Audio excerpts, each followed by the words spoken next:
Temos percebido regressões aí, né, nos níveis econômicos, socioeconômicos, a parte ambiental, uma lástima, né, um descontrole total no desmatamento. E você não tem uma política realmente de investimento do Estado, ao contrário, privatizações, né, entrega de recursos naturais, privatizações, é o que vem sendo feito, que o governo promete.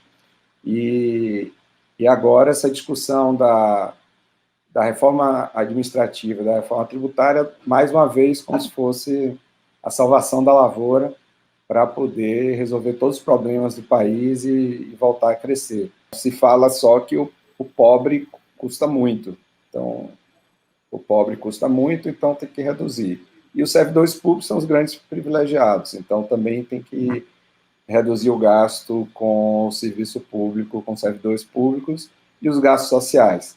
Mas discutir, né, uma reforma fiscal realmente das fontes, né, dos recursos e que uso vão fazer esses recursos e fazer uma discussão mais global em cima disso, esse debate está bem interditado aí na grande mídia, né?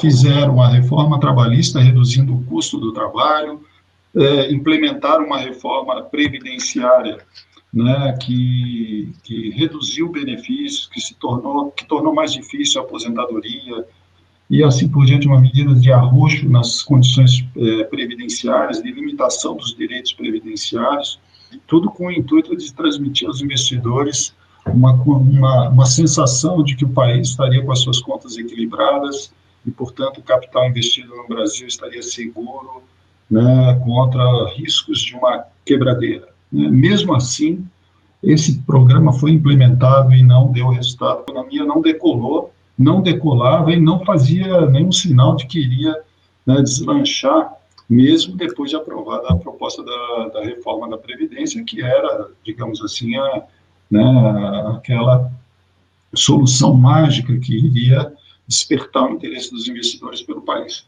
E aí nós somos atingidos por esse evento completamente imprevisto,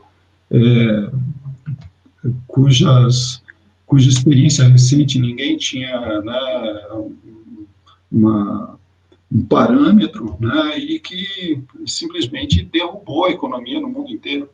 E não foi diferente no Brasil, né? No segundo trimestre desse ano, né, de março a junho, né, o IBGE computou uma queda de quase 10% na produção global agregada no Brasil, né? Só salvou mesmo a agropecuária por uma razão muito particular, especialmente por uma demanda chinesa muito forte pelos produtos primários brasileiros.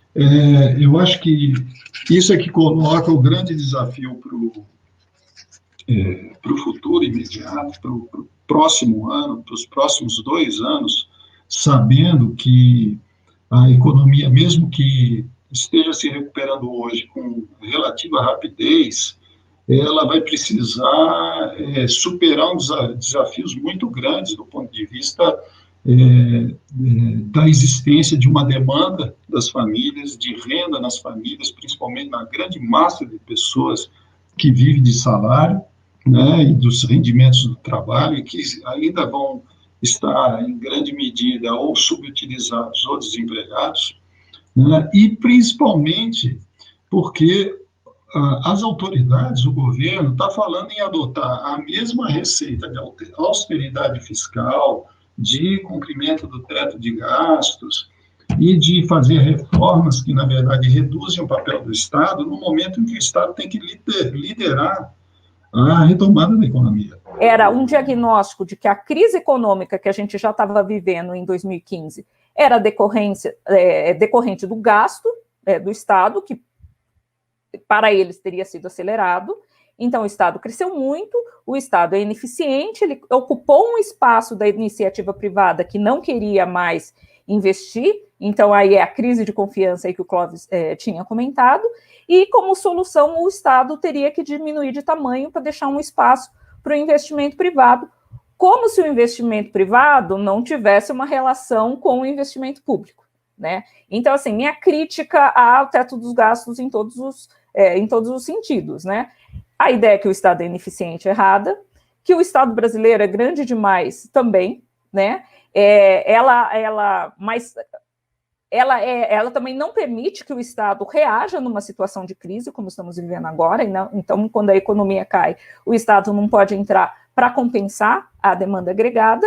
Então, no ponto de vista econômico, ela é totalmente irracional. Ela também, do ponto de vista fiscal, ela não é alinhada com as experiências internacionais. Não existe no mundo uma regra fiscal de 20 anos congelando gastos reais na Constituição, né, e colocando um teto que, na realidade, não é um teto fixo, na realidade, ele vai reduzindo com o tempo, porque a população vai aumentando, então os gastos per capita eles vão reduzindo, e se a economia crescer com uma regra tão draconiana, você também vai ter uma redução do Estado em termos de proporção do PIB, né? Então, o teto dos gastos, ao meu ver, ele é a quebra do Pacto Constitucional de 88, e ele é o grande responsável, tanto pelas grandes reformas aí, né, para sustentar a narrativa de que o Estado estava quebrado e que por isso eu tinha que ter reformas de redução do tamanho do Estado, quanto o responsável pela recuperação mais lenta da história econômica do país. Tem propostas como inserir nos princípios gerais da tributação o poluidor-pagador, o protetor-recebedor, o princípio da prevenção. Tem proposta de vedar expressamente subsídios para produtos e serviços danosos do ponto de vista de meio ambiente, ou que não sigam totalmente em desacordo com as metas de redução de gases do efeito estufa. Então, tem entre as proibições de tributação de União, Estados e municípios entrariam regras como essa. Tem propostas de transformar a CID petróleo numa CID carbono, com um olhar bem mais ambiental, na verdade invertido, né, e com um olhar realmente para uma economia de baixo carbono. A tributação de bens e serviços, a tributação sobre consumo, ela não olha, ela, na verdade, ela vai ao contrário do que deveria ir em termos de tributação verde. E aí o que nós estamos propondo é um looping, é uma virada, e aproveitar essas discussões sobre reformulação e tentar inserir pontos estruturantes aí que considerem o impacto ambiental, o risco ambiental de produtos e serviços principalmente. Turma que vê a política ambiental como uma barreira, como um entrave que tem que ser superado. Nós precisamos produzir, precisamos retomar a economia, então tira essa turma da frente, não nos atrapalhem.